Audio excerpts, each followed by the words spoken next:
Guys, അപ്പം എല്ലാവർക്കും എല്ലാ അച്ഛന്മാർക്കും എൻ്റെ അനിയത്തിമാർക്കും എൻ്റെ പുതിയ റേഡിയോയിലേക്ക് സ്വാഗതം. അപ്പം ഇന്ന് നമ്മളൊരു ഫിഷ് അക്യൂറിയം കാണാൻ പോവുകയാണ്. നമ്മൾ ബസ്സിലാണ് പോയത്. എൻ്റെ കൂട്ടുകാരൻ ധനുവാണ് എന്നെ അടുത്ത് ഇറക്കിയത്. ത്രൂവായിട്ട് ധനു അമ്മനും കൂടെയാണ് എന്നെ ത്രൂവായിട്ട് എന്നെ എടുത്ത് ഇറക്കിയതും കയറ്റിയതൊക്കെ അവരാണ്. കണ്ട ഗൈസ്, പകുതി എത്തിയപ്പോൾ എൻ്റെ വണ്ടി വളയണില്ല. അപ്പം ഇവരെന്നെ പൊക്കി എടുത്തുകൊണ്ട് നടക്കണ കാഴ്ചയാണ് നിങ്ങൾ കാണുന്നത്. പകുതി എത്തിയപ്പോൾ എൻ്റെ വണ്ടി എടുത്ത് അപ്പുറത്തോട്ട് വെച്ച് ഇപ്പുറത്തോട്ട് വെച്ച് ഒക്കെ എന്നെ കാണിച്ചുകൊണ്ട് പോവായിരുന്നു. പകുതി എത്തിയപ്പോൾ ഈ മീനിൻ്റെ പേരൊന്നും എനിക്ക് അറിയില്ല ഗൈസ്, അതുകൊണ്ട് ഞാൻ ഇവിടെ ഒന്നും പറയണില്ല. കണ്ട ഗൈസ്, കുറേ മീനൊക്കെ ഉണ്ട് ഇവിടെ. കണ്ട ഗൈസ്, എന്നെ എടുത്തോണ്ട് പോകണ്ട.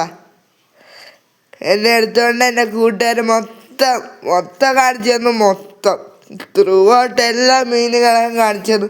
എനിക്ക് ഈ മീനിൻ്റെ പേരൊന്നും അറിയത്തില്ല ഗൈസ്, അതുകൊണ്ട് ഞാൻ ഒന്നുകൂടെ പറയണില്ല. ഈ മീനിൻ്റെ പേരറിയാവുന്നവരൊന്നും കമന്റ് ചെയ്യും ഗൈസ്. അപ്പം ഇഷ്ടംപോലെ രണ്ടൊക്കെ ഉണ്ടായിരുന്നു ഗൈസ്. ക്രാബും ഞണ്ടും ആമയുമൊക്കെ ഉണ്ടായിരുന്നു. കണ്ട ഗൈസ്, ഞണ്ട് കണ്ട വലിയൊരു മുട്ടൻ സൈസുള്ള ഞണ്ടാണിത്.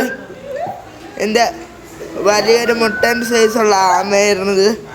എൻ്റെ കാലൊക്കെ പോയാൽ അത് കടിച്ച് കീറും ഗൈസ്. അതുകൊണ്ട് ഞാൻ കാലൊന്നും വെള്ളത്തിയിടാത്തതുകൊണ്ട് രക്ഷപ്പെട്ടു എന്ന് പറയാം. പിന്നെ ഗൈസ്, എൻ്റെ ട്രിപ്പിൻ്റെ റേഡിയോസൊക്കെ ഇവിടെ തീരെയാണ്. അപ്പം ഇനി മുതൽ ട്രിപ്പിൻ്റെ റേഡിയോസൊന്നും കാണൂല. എല്ലാ കൂട്ടുകാർക്കും ഒന്ന് ഷെയറും ഇതൊക്കെ ചെയ്ത് കൊടുക്കുക ഗൈസ്. എൻ്റെ കൂട്ടുകാരുള്ളതുകൊണ്ടാണ് എനിക്ക് ഇത്രയും കാണാൻ പറ്റിയത്. ഇല്ലെങ്കിൽ എനിക്ക് ഇവിടെ ഒന്നും പോകാൻ പറ്റില്ലായിരുന്നു. അപ്പം